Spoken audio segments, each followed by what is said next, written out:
একমাত্র ঈদের মধ্যেই ২-৩ হাতে একসাথে কাজ করা হয়। এছাড়া নরমালিতে দেখা যায় একজনের করে হাতে কাজ করা হয়। যেহেতু অতক্ষণ বসে থাকতে ভালো লাগে না। আর এত কাজের চাপও থাকে না। যার জন্যে এদিন আমার মেহেদি দেওয়ার পরেও আরেকজন বলতেছিল তাকে মেহেদি দিয়ে দেওয়ার জন্য। তো তাকে মেহেদি দিয়ে দেওয়ার সময় আমার হাতে যে উপরে ডিজাইনটা করছি, তো তার হাতের ডিজাইনটাও ঠিক সেম ছিল। কারণ ওর যে ডিজাইনটা পছন্দ করছে সেই ডিজাইনের সাথে আমার হাতের উপরে যে ডিজাইনটা একটু মিল আছে।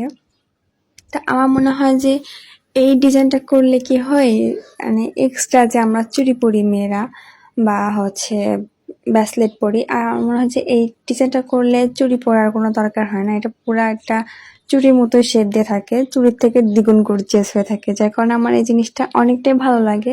তবে আমি কখনো এত দূর থেকে মেহেদি পরি না, তবে আমার ভালো লাগে শুধুমাত্র তালুতে মেহেদি পরতে। কারণ তালুতে মেহেদি পরলে কি হয় যে বাকি অংশের থেকে, উপরের পাটের থেকে নিচের পাটে কালারটা অনেক সুন্দর আসে, অনেক বেশি কালার আসে, যার জন্য আমার নিচে মেহেদি পরতেও বেশি ভালো লাগে।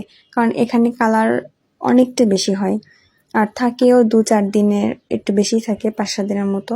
তবে কালারটা কিন্তু মাশাআল্লাহ অনেক সুন্দর আসে, যার জন্য আমি চেষ্টা করি সবসময় যে হাতের তালুতে মেহেদি পরার।